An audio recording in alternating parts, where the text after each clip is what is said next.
Hello, peculiars. I know I look a little different today. Um, I've warned you before, I have an entire closet full of hats. This is only one.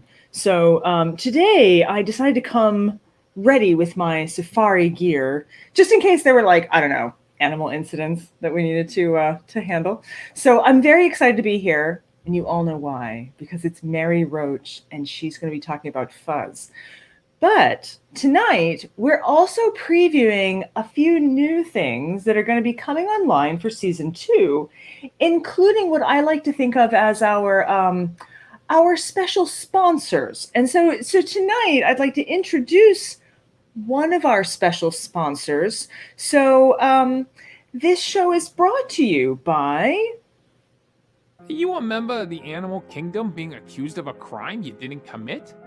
I'm Harry Jester from Smith & Jester, and I guarantee I will get all charges dropped. Are you a bear accused of breaking and entering? A monkey accused of pickpocketing? An elephant accused of trampling? An antelope accused of assault, a jaguar accused of jaywalking, a giraffe accused of graffiti, a duck accused of drug trafficking, a donkey accused of a DUI. Just remember, when you call the law offices of Smith & Jester, that guarantees one thing: all charges dropped. So thank you, Smith and Jester, for that important announcement about how we can help our animal friends in case they get into criminal problems. And tonight, I would like to welcome both Davey, who is of course my co-host, and also Mary Roach for writing fuzz about the animal criminals that we might have to deal with. Hello, Mary. Hello, Brandy. Hi, everyone. Isn't it good to know, Mary, that for those animals out there, there's a law firm looking out for them? Absolutely. That's a first, and it's about time. Yeah, it's an opening in the market for. It's been several centuries since animals had any legal representation. Chloe said, if she got into trouble, she was going to go directly to Smith and Jester. And Kristen Meston says hi to Mary, and we've got Leanne. Several people have mentioned that you have a most interesting accent. It was kind of a sleazy lawyer meets Boston kind of thing, and that's where it ended up. I was going. Oh my God, that was you. Yeah. I had no idea.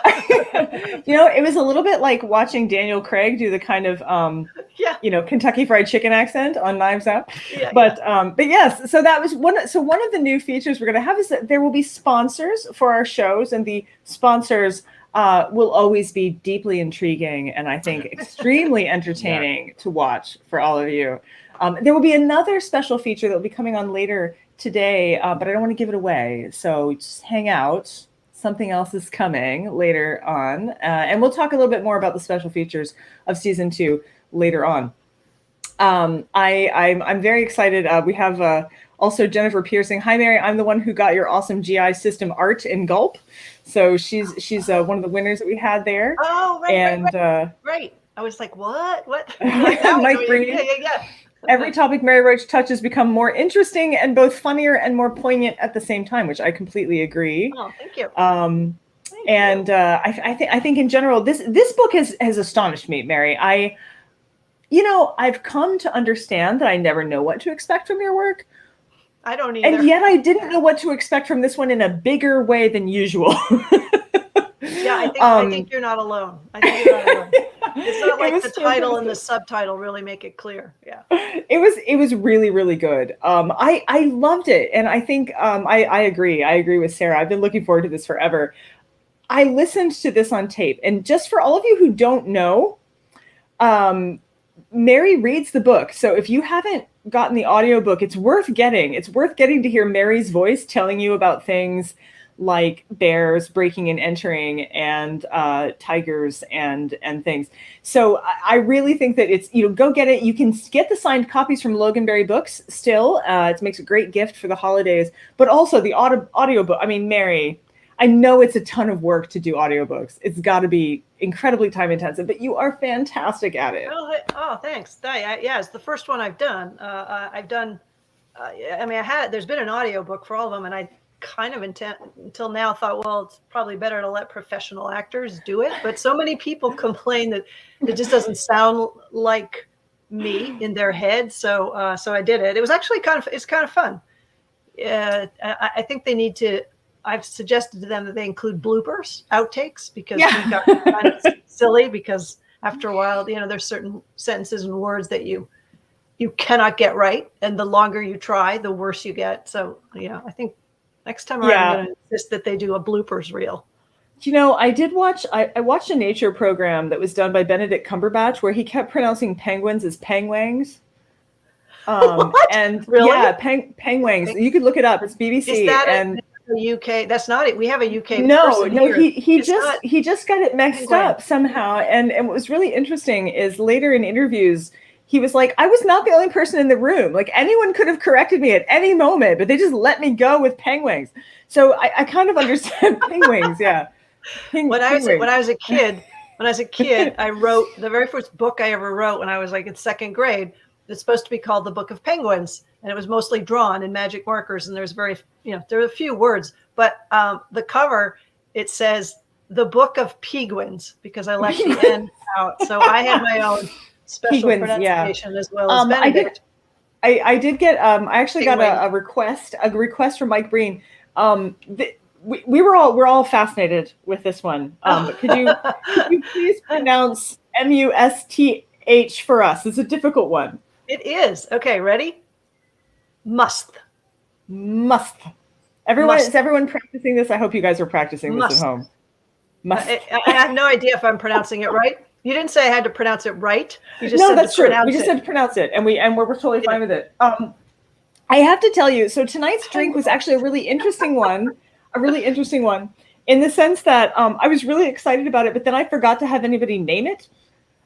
So this is one that has like whiskey and Fernet Branca and cinnamon, and you got to start anise on fire. It's definitely the most complicated instructions I ever gave for a drink, and I forgot to tell anybody to name it. However, some people, some very enterprising folks, got online earlier today and suggested some things. One of them was like the fuzzy tipple, and then I was thinking because it's animal criminals, we could have called it instead of the fuzzy navel, like the fuzzy gavel. That could have worked. And someone else suggested bear proof. I like it. But anyway, cheers to all of you for the cocktail of the evening. I am so sorry I forgot that very important element of our show. So cheers. But it was very good. You could just call it must. I actually kind of like that. Must. Then we all get. Oh my gosh, you guys are typing things so fast. I'm having trouble keeping up. All right, let it go back. The questions have begun, Mary. The questions have begun. So we got Kristen Meston. How do you decide where to travel to? The killer coconuts seem to need much closer investigation than Fiji.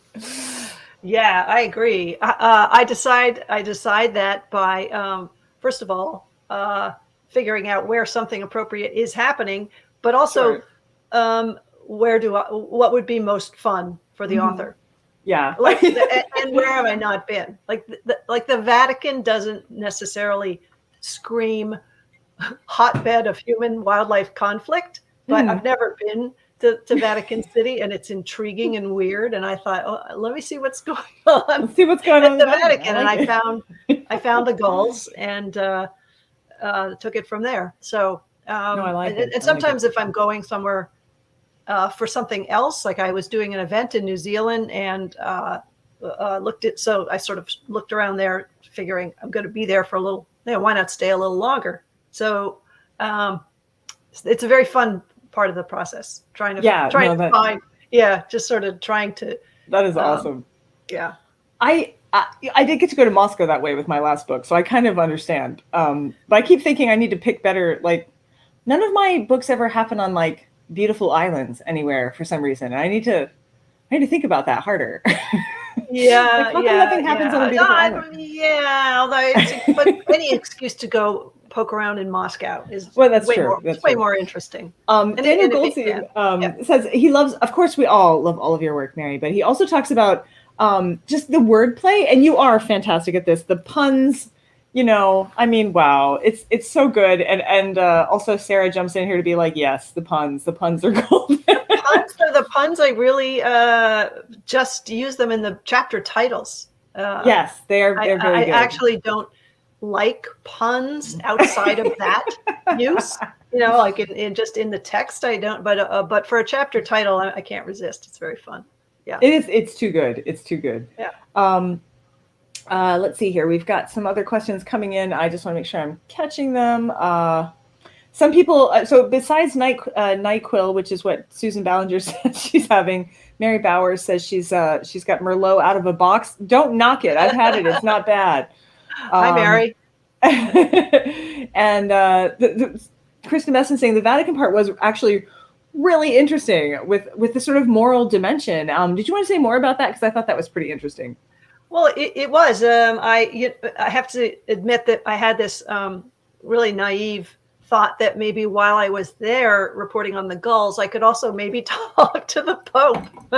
So I actually looked into doing that, and because I had a connection who writes for the Catholic News Service, and she put me in touch with someone in the media office at the Vatican who disabused me of that idea pretty quickly, but did say that did manage to get me in to talk to various people there, and so that the poor people at the Pontifical Academy for Life, Father Carlo, I think he really, he was very agreeable, and he said he would talk to me, but I think he really didn't know why he was talking to me or who the heck I was and why I was asking him about rats and St. Francis of Assisi and whether or not Canada geese should be killed for the sake of golf courses. And he's like, I have a train in 10 minutes. I have to go. But it was an interesting conversation. And he's an ethicist and he's a Jesuit. He's, which is kind of, if you had to choose a kind of Catholic that's your favorite Catholic, I'm going to go with the Jesuits. So he's a thoughtful man, and it was a really interesting conversation, and I'm grateful to him for humoring me. I was also disabused of the notion that I was going to talk to the Pope, because of course Mr. Humble and Dr. Butcher, also Dr. White was friends with two popes, and I kept thinking that maybe he was like, my subject matter was friends with popes, and I thought maybe I would get somebody to talk about it, and I managed to get hold of a bit of a cardinal, which I thought was pretty good. And he contacted me to basically say like he wasn't going to talk to me. I was like, well, thank you, I guess. Thanks for getting in touch. Thank you for getting in touch to tell me how you're not going to talk to me. It's an interesting. There's a lot of hierarchies going on there. It's actually hard to even because their definition of press is very specific. You have to work for a newspaper, TV, or radio. I'm like, I don't do any of that, but they're like, well, no, then you're not media, then you don't count. And then they're like, you have to go to special projects, and that's television and film. And I said, well, I don't do that either. And so finally they go, well, you're going to have to ask like the head of Vatican City, like the office of, it's like at the time the Donald Trump of the Vatican. Podcasts. Like podcasts kind of count, right, as radio. We have a podcast now. Just tell them you're with the radio. Yeah, well, that would have worked. There's a lot of peculiar book club radio. A lot of hoops to jump through. No kidding. Yeah. All right. So Sarah asks, I know you write for adults, but did you ever think you'd write one for kids? My 8-year-old is begging me to let him read Fuzz. Oh, guess what? I have a book. During COVID, when I couldn't travel, I did an adaptation of Packing for Mars for middle grade readers, which is 8 to 12 somewhere. Is it already out? 10. It is out in April. So oh my gosh, that is fantastic. I love it. I love that. That is super great.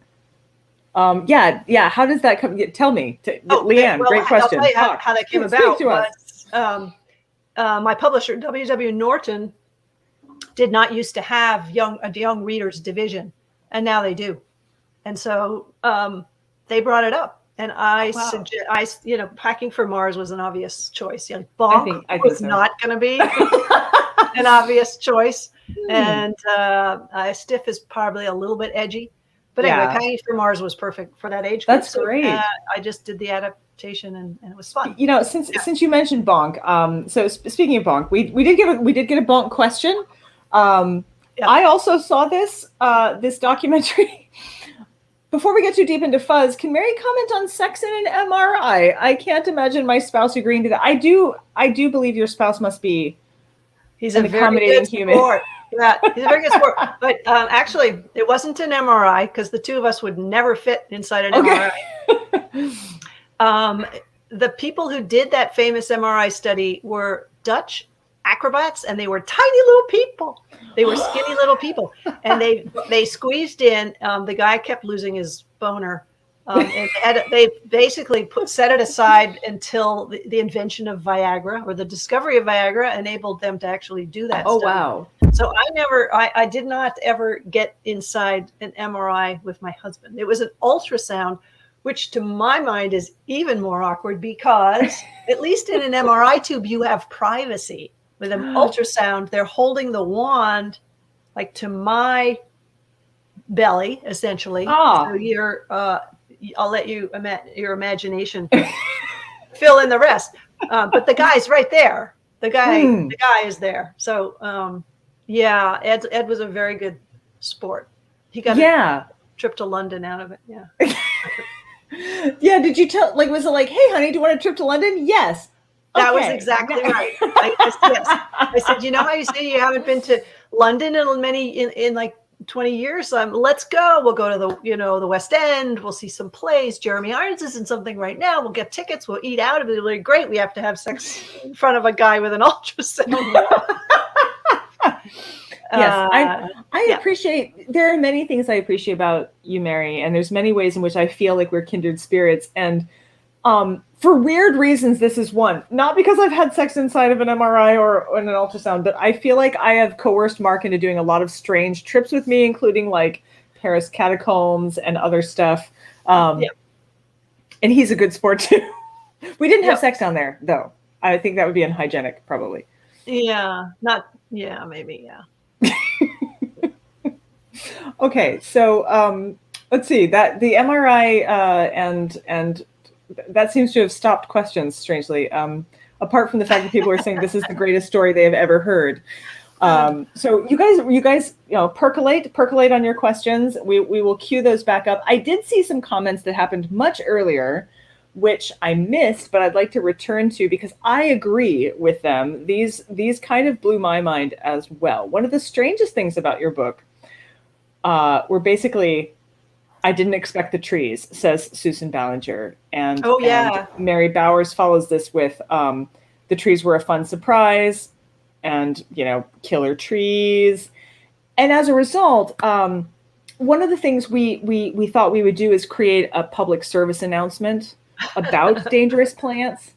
And so Davey has that queued up for us so that we can handle that sort of public service announcement in your book is, I think, really important and maybe doesn't get captured with the title. So Davey, if we could queue that up, I think that would be important.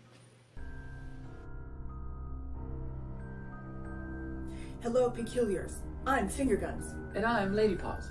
We have a public service announcement. It turns out there are dangerous trees in the area.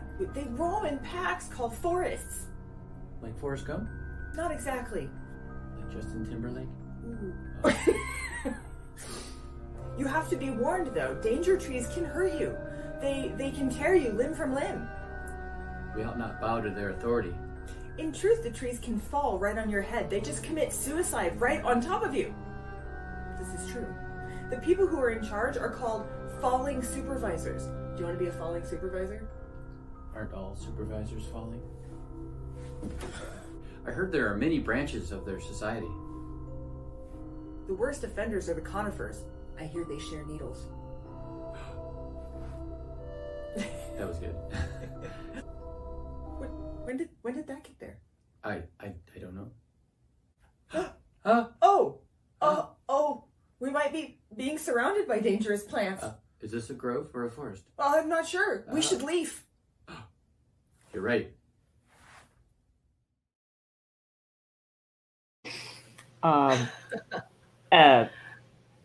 Very good. So I Mary, do you want Mary, to comment on that? What was that? What were you saying about puns, Mary? What were you? Yeah, see, yeah, puns. That's all we Painful. are. Painful. But nicely executed. Thank you. I was really astonished, though. I had no idea that trees would like drop their tops on you. The whole idea about the couple that pulls off to the side of the road and then gets crushed by a falling tree. Know, I was not expecting this. Yeah, well, the trees and the beans also. The reason that those are in the book, part of the reason is that the original title I had for the book was Animal Vegetable Criminal, which is the title in the UK still. That is amazing. Yeah, so but it's so good. I put the trees in so there would be vegetable material in the book. So I could use the title Animal Vegetable Criminal, but then Mark Bittman, the cookbook author, in spring, but right before we were about to go to press, put out a book called Animal Vegetable Junk, which is not which such doesn't a nice work. No, that doesn't actually work. For Animal Vegetable Mineral, but he did that, and my publisher's like, us, we can't do it. It would seem, anyway. So, but what had happened when we thought it was Animal Vegetable Criminal, my editor said, Mary, you need more vegetable in the book. So at the last minute, I added the beans chapter. So, and I think that some people are, yes, a little perplexed as to what they're doing in the book. And this is what happened. That is what happened. And I wasn't going to pull it out at the very end. I loved it. I thought it was fantastic. And actually, Animal Vegetable Criminal is so good. It's such a good title. And Animal Vegetable great. Junk Animal is Vegetable is not. Well, I know.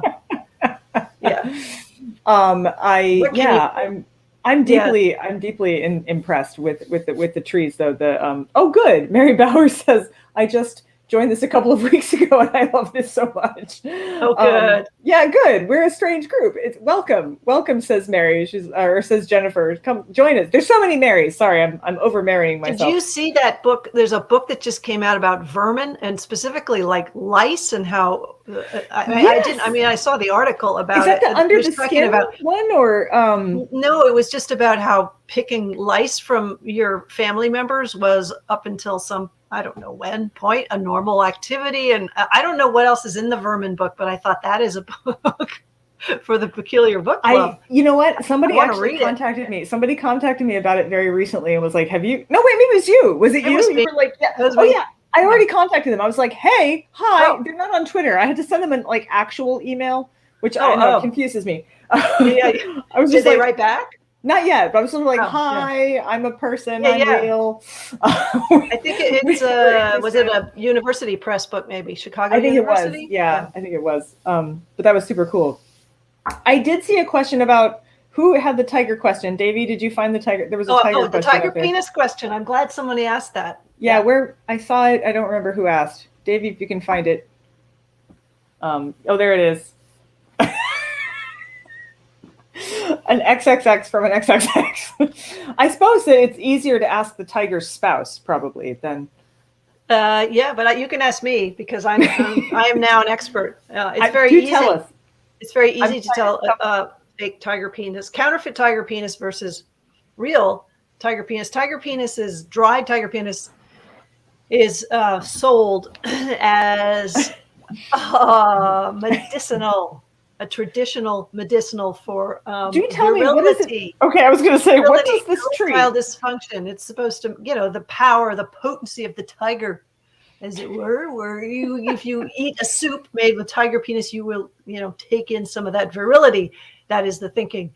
But the thing is, tiger has a really small penis, and so it's not very inspiring. So what? Because all this information comes from the Wildlife Forensics Laboratory, the national one up in Ashland, Oregon, and their job is to, when counterfeit animal material, endangered animal material comes in, they have to say, figure out, is it really the endangered species or is it fake? Right. And almost all of it is fake. Partly because it's easier to use a cow or a horse. Sure, right. Or tiger's a deer. Not appreciating you. And it's also the tiger, horse, and deer have a much longer, more inspiring organ. So Yeah. But it has to be manipulated, as it were. They have to carve little barbs because a felid penis has little barbs. So there's kind of this little sweatshop industry of taking dried deer and horse and cow penis and carving these little barbs. I love the idea that there's like this assembly line, right? You know, it's like, well, I carved the left barb and then it goes to Dave and Dave carves the right barb. And I had this idea when I kind of thought I was heading in that direction, that I would go with some investigator on a sting operation and we would break into the sweatshop where they're carving the penises. But that such was not to be. Because, I can't go in. I live precariously through your. I sort of live through your life. I live vicariously and precariously through Mary Roach's adventures in tiger penis sting operations. I think we all do, don't we? Don't all of you dream? I had to live vicariously through it too because I didn't get to go. Because then if it's an open case, an open investigation, then I wasn't allowed to go. So that's why I dropped that whole business. Anyway, but I am actually quite able to tell counter. So if you ever need to know. Got it. So like if I just ever randomly a random dried penis, that's you just let with barbs. I was in a museum somewhere where someone was trying to tell me that they had a whale penis, and I mean it was of a sort of immaculate size. I mean it was a sort of, it was very impressive. A bone or the whole thing? I don't know what I was looking at, but see now I'm curious. Now I'm like, well, maybe they're not big, maybe they're small. Tigers are big. I have an Usyk, which is supposed to be a walrus penis, which is, and I got this at a white elephant party, oddly enough. And I can't. It's at my office, or I would show you. But it was passed off as an Usyk, and Usyks were used by the Inuit, I think it was, or maybe the Inupiaq, I don't know, it was some regional group, as traditionally as a war club. And this thing, it's like this. And I was like, it's like clubbing somebody with a tinker toy. And then it turns out what I have is a seal. I have a seal penis. I don't have a walrus penis. Okay. So it's a fake. It's not a fake. It's not a label. It's mislabeled. Well, this was a handsome bone, but it's only like this was a large thing. The thing that I was shown was a large thing. I have to say, Mike. Oh wait, it wasn't Mike. Sorry, I hit the wrong one. More schlong talk than I was expecting. Yes, you never know what you're going to get here. Mike, where were you? Says I have a whale penis is the worst pickup line ever. It's possible that that's what I had walked into. I was at a museum. There was sort of a young curator who was like, you know what I've got. So I mean, you never really know. I've seen a whale tapeworm, and that is a thing of great. It's large. It looks like a coiled fire hose. You know those fire hose. It's enormous, and they got it out in one piece, which was pretty amazing. This was at the Museum of Parasitology in Tokyo. There's a Museum of Peculiars field trip. There's a Museum of Parasitology. Susan Ballinger tells us stories, and they have an amazing gift shop. I'm just saying. Amazing gift shop. Everything about our conversations with Mary I feel encapsulate a lot of the vibe that we have as a Peculiar Book Club. It's always really good to have you on, Mary. I hope you're writing new things, because we've run out. We need more things. Oh yeah, I am. 8 feet long. Wow, blue whale back with that. Maybe that's what you saw. Maybe. I don't know. I remember thinking like that could be like a canoe, or like I could be sort of a canoe. Was it hollow? I wasn't allowed to handle it. I was only allowed to look. I wasn't allowed to touch. So I'm not entirely sure. The theory about sea serpents is that they were actually whale penises. Whoa. Yes, that's what Susan said. Oh, wow. I kind of enjoy that.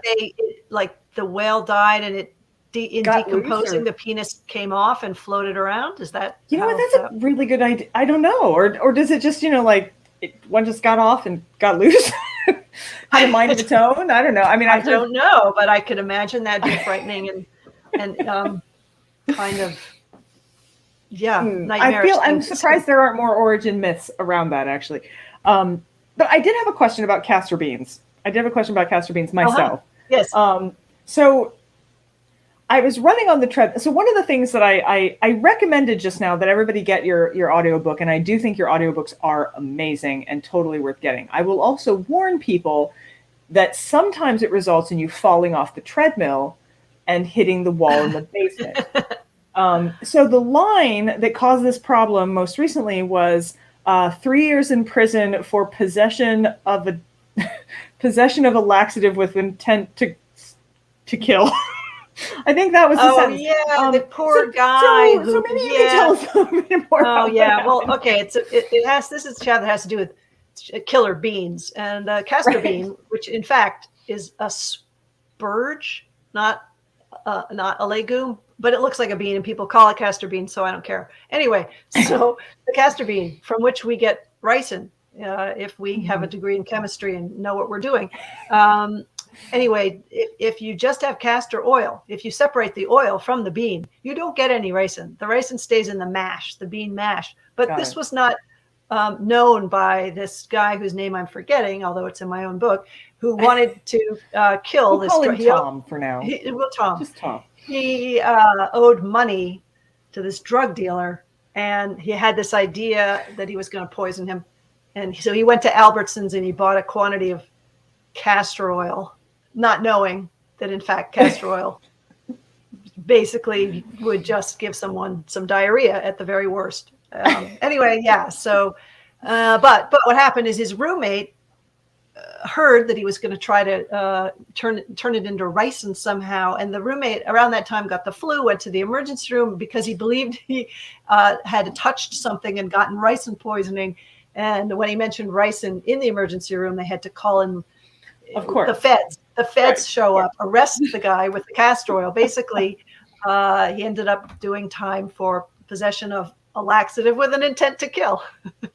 I love this story so much, partly because I feel like exactly what does your defense team even do with this? You know, like back to Jester, back to our sponsor, right? Like, well, exactly what do you do, Davey? What would you even do with something like this? It's sort of like, he wasn't trying to kill you with ricin, he was trying to poop you to death, probably. Like, yeah, it just or seems just like he was trying to kill you, but he was too dumb to know that castor oil isn't going to do anything.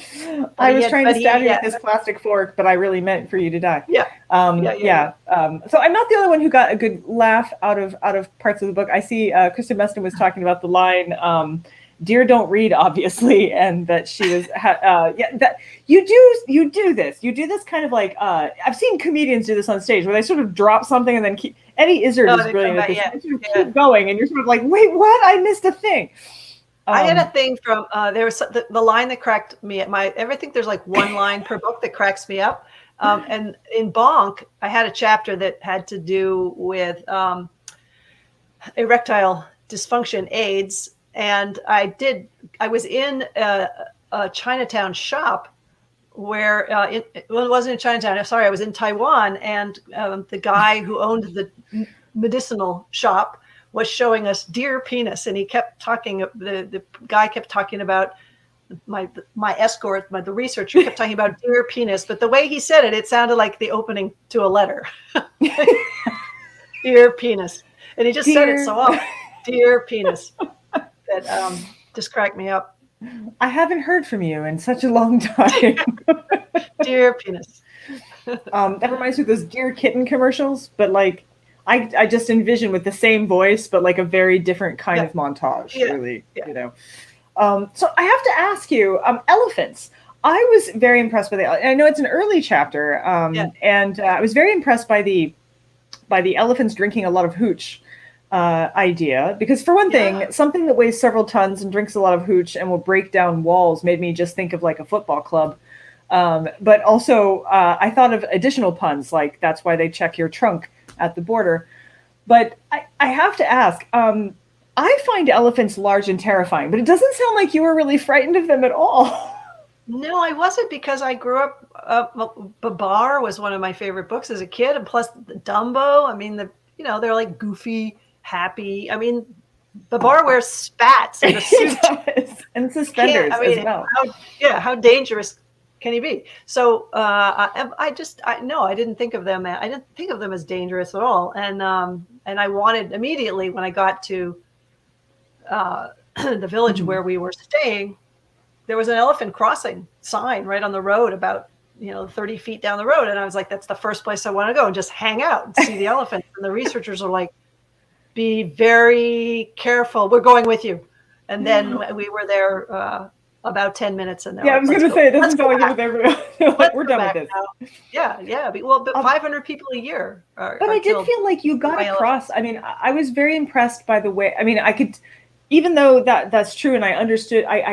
You very clearly communicated, I thought, in the writing, your excitement about the elephants. But I really came away from that chapter being like, wow, those are dangerous animals. I mean, you still really got that across. I mean, the sheer, I don't think we understand the scale. I've been to zoos, but you're very rarely up real close.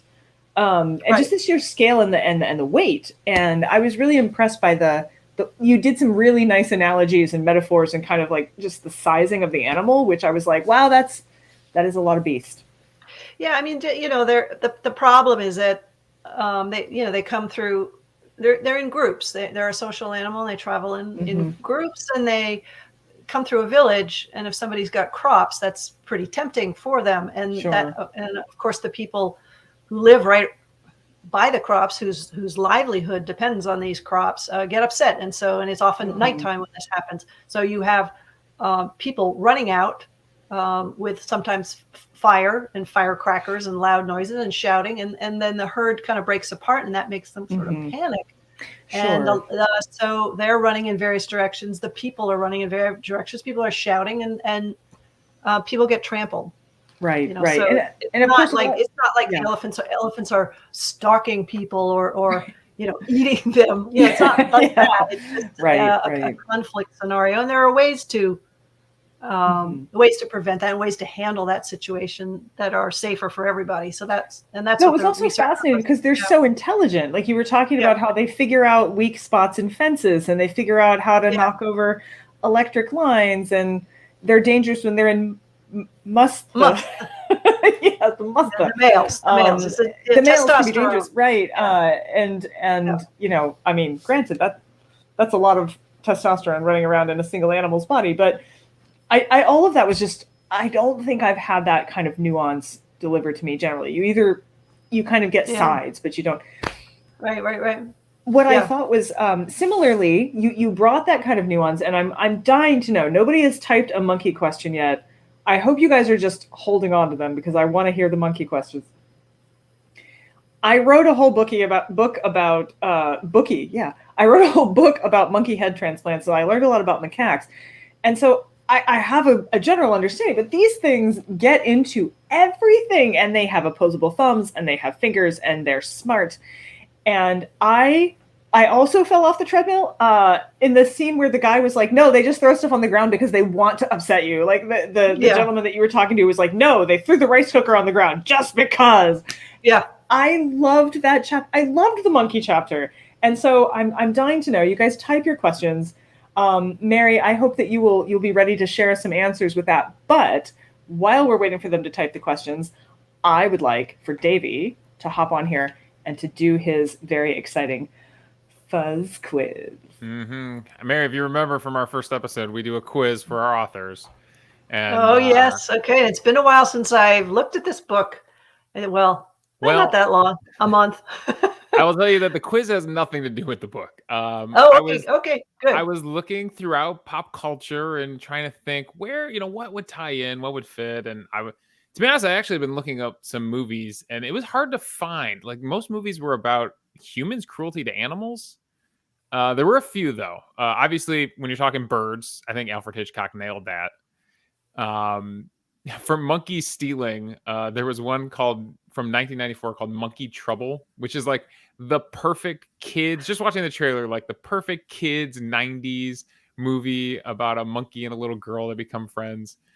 But there weren't a lot. So I had to turn to TV and I had to turn to cartoons. And I think I found possibly the greatest animal thief in the entire animal kingdom. And that would be Yogi Bear. And a little quiz we're calling this week, Smarter than your average bear. So these are questions about good old Yogi and some of the crimes that he committed in Jellystone Park, and we'll see how you do. Okay. So in season 1, and remember, Peculiars, I want you to play along too. So Peculiars, chime in with your answers here. And they're already talking about animals, movie animals. In season 1, episode 12, Yogi Bear steals this ranger vehicle for a joyride around Jellystone Park. Did he steal the ranger's truck, helicopter, or bicycle? And these are the original cartoons, like going way back, the old Hanna-Barbera cartoons. I don't know if anyone out there remembers their Yogi Bear cartoons. Do you want me to give my answer? Sure. Well, I wanted to say helicopter just because I love that image, but I'm guessing bicycle. So YouTube user, who's a new viewer, welcome. Mary Bowers, also new, said B. A couple of B and C. The answer would be helicopter. Really? It was a helicopter. And I should have gone with my first instinct. And he cut up quite the park. He cut trees down. He cut the ranger shack down with it. He had quite the joyride in that helicopter. And I love there's a line at the beginning that's like it has to be for adults. There's a joke at the beginning where the helicopter comes in for a landing and Yogi goes, "Excellent 3-point landing." And I'm like, not only has Yogi been hanging out at the park, he's been watching them land helicopters. All right, question 2. Great. In season 2, episode 6, Yogi and Boo Boo successfully steal all of the park's picnic baskets thanks to this disguise. A magician makes them invisible. B, they dress like trees. Or C, they impersonate health inspectors. What do you think, Peculiar? Can you help Mary out? Yeah, I was going to go with B. They dress like trees. A few C's popping in.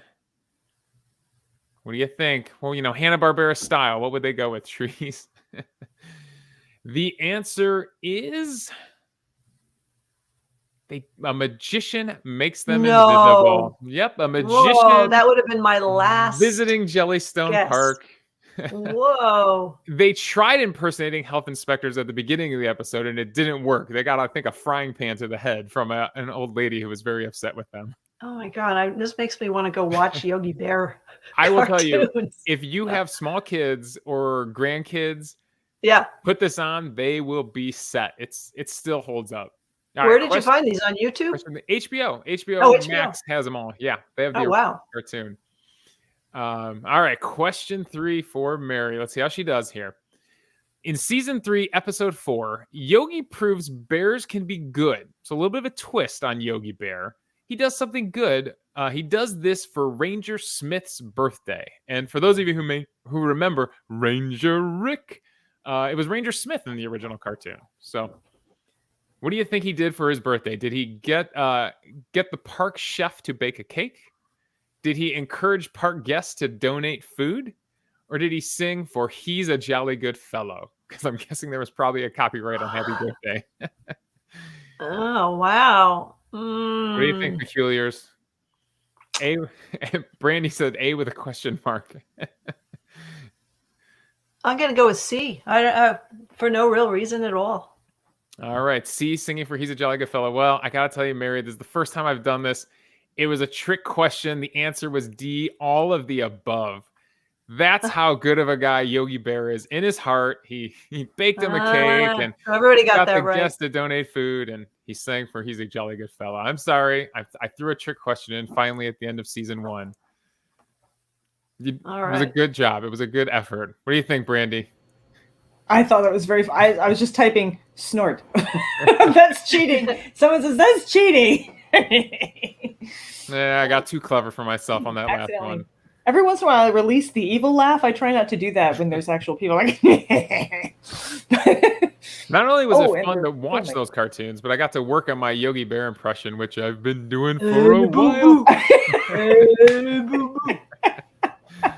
The picnic basket. I love the fact that we've all seen it. I feel a little like maybe we're dating ourselves a small amount, but it is a good show. Yeah. Anytime you want to elongate a 2-syllable word into a 3-syllable word, Yogi Bear's voice is the perfect to do it with. Yeah. Oh, Yeah. okay. That was fantastic. We had many different choices for the chapter opener of the bear chapter. And that was the winner. The picture. That was It's the Yogi winner. Bear stealing Yogi the Bear. picnic basket, stealing the picnic basket. A classic image. It is a classic image. And now there wasn't a lot of mention of raccoons. I mean, you did talk. I mean, but like raccoons are bears, but smaller. Yeah, I know. I know. I blame COVID. I was Oh. going to do a raccoon chapter that was set. That was in Toronto, which apparently is beset by raccoons. But it was right around. It was March of 2019? I guess it was the last chapter I was going to do, and I couldn't get there. They closed the border on me. And I had to turn the book in. I remember saying to the guy at United Airlines, "It'll be open by May, right?" Right. Yeah. Meanwhile, fast forward a year. So that's what happened to the raccoons. You know, that actually takes us back. I was searching for some earlier questions. Jennifer asked, assuming post-COVID travel becomes a thing, what is your next dream location? Sorry, I missed. There was another question. I don't know if I could find it about, is there an animal that you want to study that you haven't gotten to study? Yeah, yet? I saw that up there too. Oh, that didn't make the cut? Mm-hmm. You mean? Or maybe you just haven't gotten a chance to yet. Yeah. Oops, I just lost an earbud. I don't know about study, but I've always wanted to hang out with sloths. Oh, they do look like they'd be just good friends, don't they? Yeah, or a slow loris. I don't know why. Oh, yeah. Slow lorises are poisonous, though. Really? Yes, they're deadly poisonous. In what they have venom. They have like venomous something. Yeah. Well, I guess if you're that slow, you need some other way to. I suppose. Because I was like, oh, they're so cute, and they're like, but they'll kill you.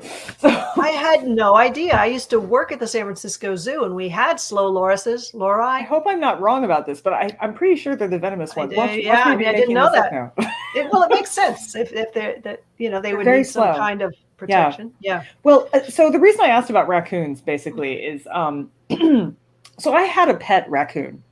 Aha. And I don't recommend that to really anyone ever. They have hands. They do, yeah. They do, and they can smart. Open up. They are smart. Yes, her name. She was just kind of this very tactile. She got into the refrigerator once, and I came home and I found her in a little food coma with little like bits of hot dog and marshmallows stuck to her fur. But it was fascinating because they will steal anything. And they'll steal anything shiny. And so I had been camping.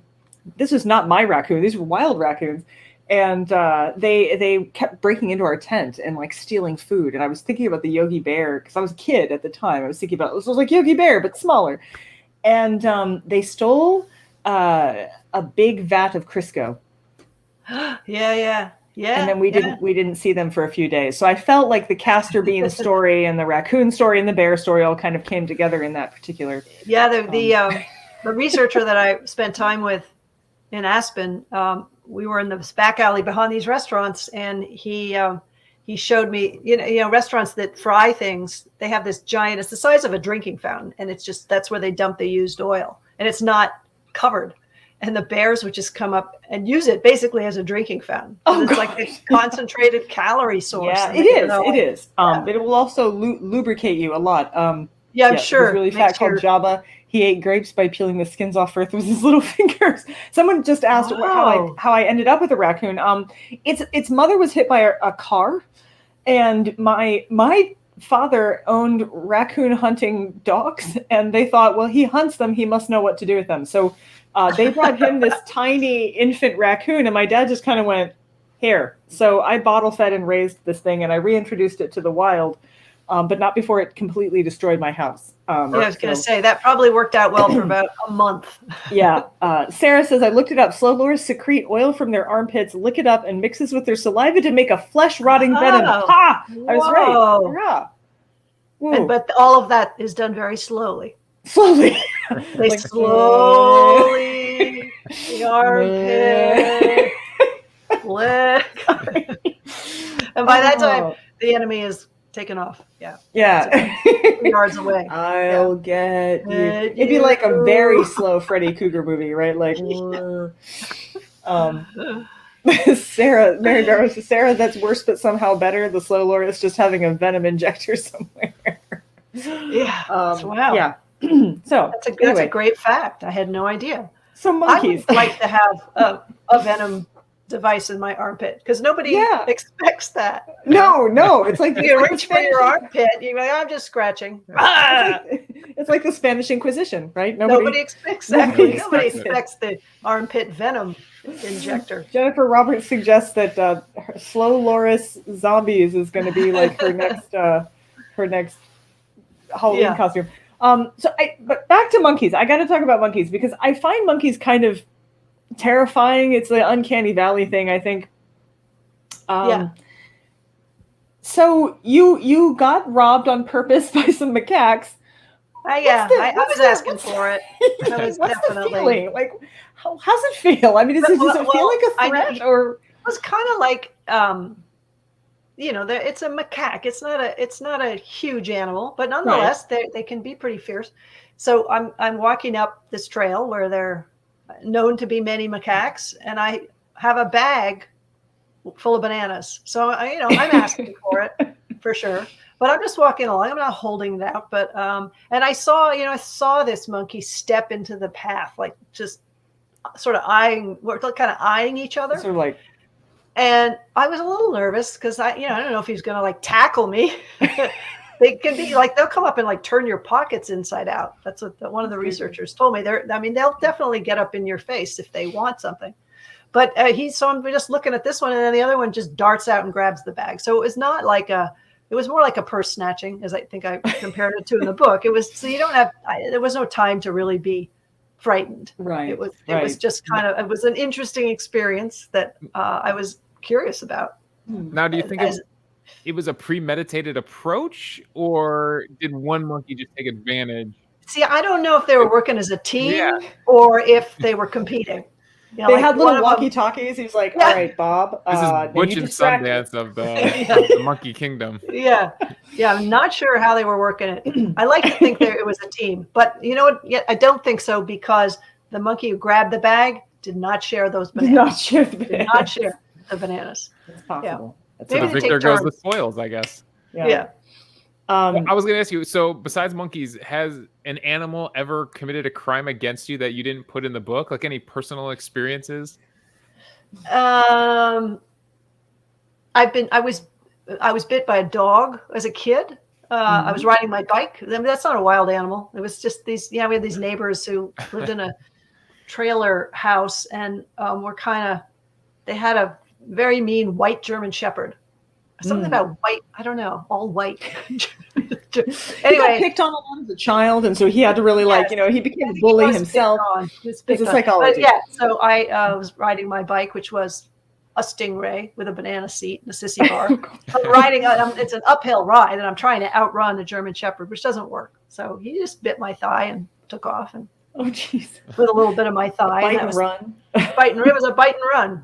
Definitely a bite and run. I'm trying to think. No big deal. Wild animals. No, I've never. My parents did get speaking of mice and rats. My parents, they used to run concession stands for like Pee Wee Sports, and so during the winter, they had all the candy in the basement. One day they go down there, they find a couple candy wrappers, clean, not a crumb, and a dead mouse next to them. And clearly, he ate himself to death. Yeah, ate himself to death. Sugar coma. He found Nirvana. We had a lot of wild animals. I was feral basically. So we had a lot of wild animals. A lot of mice infested various mice. We ended up with just mice that we named at one point. We were just like, we'll just give them names, and then they're pets. But we had a black snake that moved into the attic. We lived underground. I should mention that. We lived in a hole in the ground. It's our fault. We were living where the mouse lived, basically. What? I know. I lived underground. Where? Yeah, it's in like in a bunker? Abandoned coal. Yeah, kind of abandoned coal country. Coal mine? You lived in a coal mine? No, I lived near some coal mines. It was just like a bunkery kind of. I think it was supposed to be a hunting cabin. House? Yeah. Mm-hmm. Okay.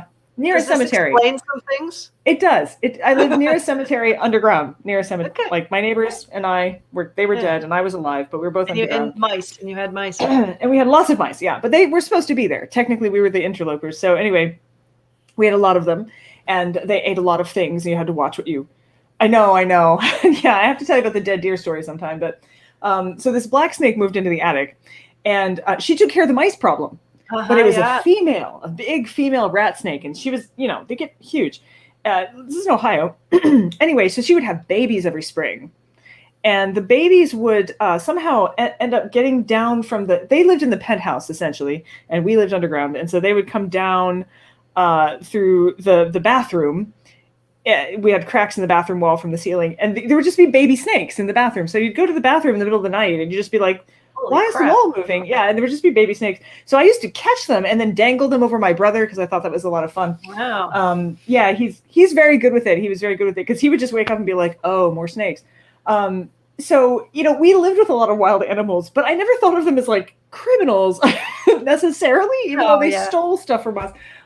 So it was kind of a revelation to think about animals and the law. And so I think one of my favorite parts of the book is essentially this idea, like especially your historiography about laws and animals, like posting laws to the animals, being like, you have to appear on court. Tell us about that, because it's like my favorite part of the story. Oh, well, yeah. The example in the book is from the 1500s. The 1500s and the 1600s, a little bit in the 1700s. That was one thing that was done when a village had issues with an animal, or an animal, killed a person. There'd be a court case, and the animal would be assigned legal representation. And then there was this case where the caterpillars were eating the crops, and so they posted signs near the field saying the caterpillars were to appear in court on a set date, and they'd be given legal representation. Obviously, they didn't show up in court, but they went ahead and did this kind of mock trial and made this decision. Well, we will assign a different plot of land for the caterpillars, and the people will have their land and the caterpillars will have their land. But meanwhile, by this time, the caterpillars have pupated, they've left the scene. So I think it made the city fathers or whoever came up with this, they looked wise and in power and powerful and good and kind. Just and kind. So it was kind of a good publicity stunt. There may have been other reasons. But, yeah. You're making me think of the song Sign, Everywhere a Sign. Yeah. I just love it. Like, isn't the Bee movie has that, right? Doesn't the Bee movie, all the bees have to show up in court? It's like, but the butterflies didn't turn up. No, they didn't turn up. We had mice. I had a apartment when I lived in the Haight-Ashbury, and there were mice. It was an infestation in the apartment building, and the landlord didn't let us have a cat. So we, at one point in the pantry, there was this loaf of bread, and over time, these mice, they're very clever, because if you looked at this loaf of bread, it looked normal, but they were slowly hollowing it out from the back. So it was like a shell by the end of it, and we never knew. Whoever's bread that was, had no idea, because they were, I don't know, pretty That's smart. Great. You pull out and you're like, wait. What? Yeah. What the heck? I think your book shows that no matter how smart we think we are, the animals are smarter. They're Squirrels once ate all the Easter eggs. That's so sad. My parents actually once forgot where they hid some Easter eggs in the house, and we found them after they rotted. So maybe that's not all bad. It's having something else eat them. Yeah. It was a small house too, so. I just thought of the deer chapter. I actually had a deer commit a crime against me. I had a deer hit my car. Run into your car. I was driving an SUV on the highway here in Cleveland at about 60 miles per hour, and it must have been the angle that he came at, but he caught up to me. I never saw him until he was right there on my driver's side door and slammed into me, and that's a moment. That's scary. That is scary. Yeah. A lot of people, a lot of people get killed that way. They swerve. You see the deer, and your instinct is not to hit the poor thing. And you swerve, and then you go off the road, hit a tree or whatever. A lot of people, That's great. Not a lot, but surprising number of people are injured or killed that way. Yeah. We're getting a lot of like really creepy animal stories here over in the comments here. There we We go. got I'm enjoying these. I asked them to throw them in. Put a rock, put my pillow on a flat rock first thing in the morning, pulled up the rock to look at it. Under it was a nest of scorpions. Oh God. That's a problem. That's not, you don't want to find I that. had a holiday that's candle that dramatic. had starlight mints pressed into the surface, opened the box the next year, and the mints were all gone. Wait, where's the rest of this comment? Crawled in her brother's bed instead of her attic bed, felt something on her chest. What Flung away was it? Mary, what was it? Maybe she doesn't know. If she flung it away with the sheet, she'll never know. You know, my Yeah, my mother was spraying for hornets once, and she accidentally fumigated a bat, and the bat like fell under her chest. But it was pathetic. It was clinging on, and it was like. Oh, she wasn't even upset. My mom was like, "I'm so sorry." Oh dear, it's like being attacked by an umbrella. My brother did have a bat living. He has a very high arch to his front door, and had a bat living up there for a year or two. So finally, his wife said, "You gotta." So they attacked it with the hose. The bat, they left the garage door open though when they did this, so the bat flew out of the cove and then flew into the garage. Oh no! Oh, it was a half poisoned rat. Mary finished it. She ran out of space. Oh, that's the worst. Last week we had a mouse pop out of the hood of our car by a windshield wiper while we were in it. Oh my God! But like hanging on.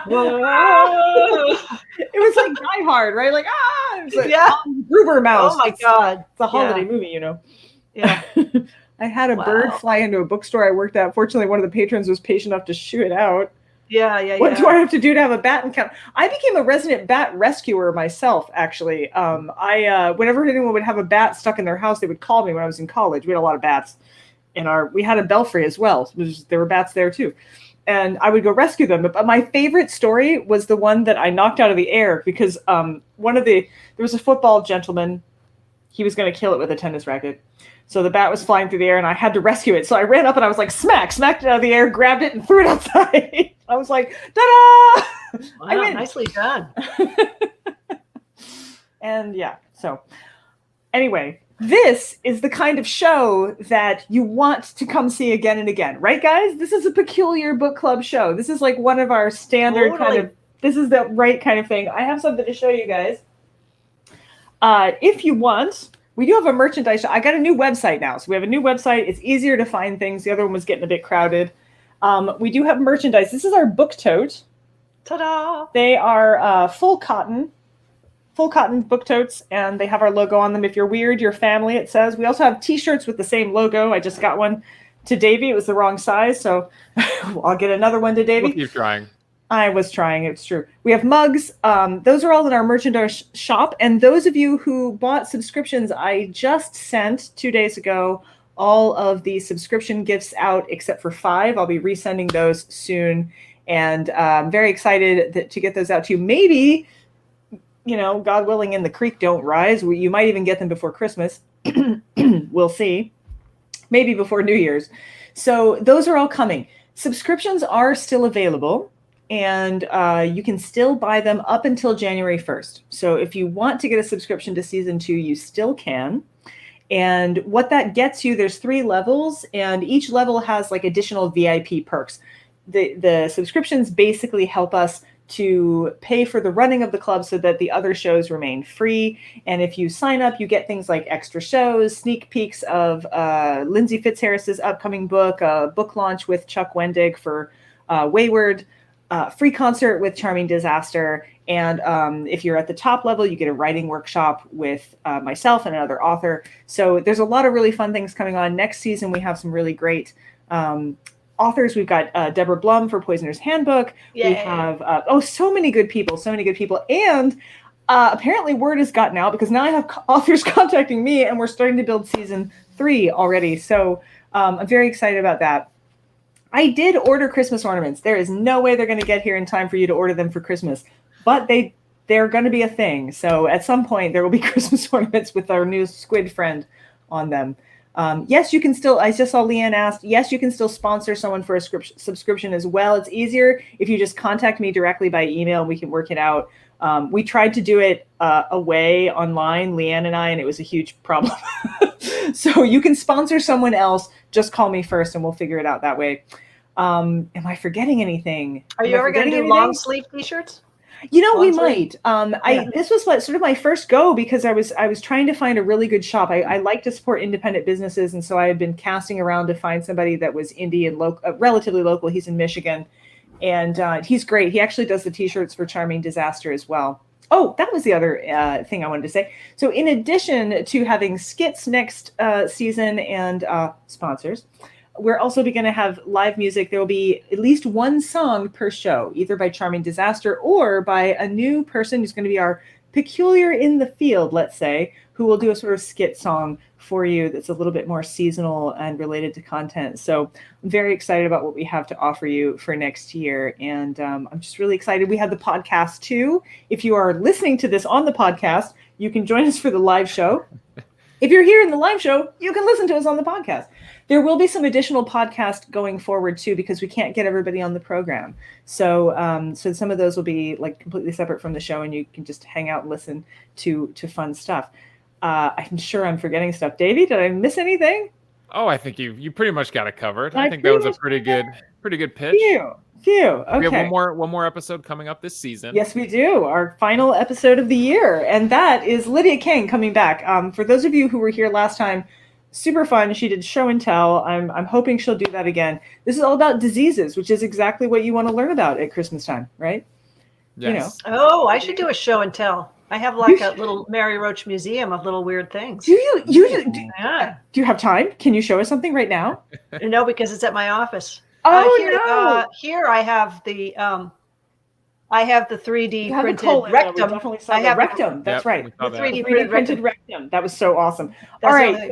Brandy, I think we're going to have you back on for like a mini show that's just Mary Roach's show and tell. What do you guys think? What do you think? Oh, I see. What do we see here? Brandy, Yes, what please. did you think? Maybe an author's panel, an author's panel Ooh, show and an tell. author's Maybe panel a show and bonus tell. episode in season 2. Oh my gosh. Yes. I think, oh yeah. Yeah. There's a lot of this, I think. Okay. Yeah. All right. Yeah. I'm loving it. I have the Mary Yes, Roach there's museum. so many yeses. Everybody's so excited. Okay, Mary. It's some weird shit. It is. Oh, we all love it. Definitely. Okay. Literally everyone. There's probably people screaming in the background right now. Okay. We're so excited. I know. Just you guys, it was so cute how excited I got. It's true. I was like, oh my God. Liana's reaction is my reaction. I'm just like, ah. So yes, we're going to do this. Okay, cool. Okay, good. Yeah, Because right. we love you, Mary, and you are amazing. And also, all you peculiars are also amazing. As Mike Breen says, you are a national treasure. Oh, international treasure. I love you guys. I love doing this show. All right. I love having you on. Thank you, everyone, for being here. And once again, this has probably been the perk of a long and complicated year, I think. So thank you, Mary. Sure. Thank you. Thank you, everyone. Because as we all know, if you're here, you're weird. And if you're weird, you're family. Your family. You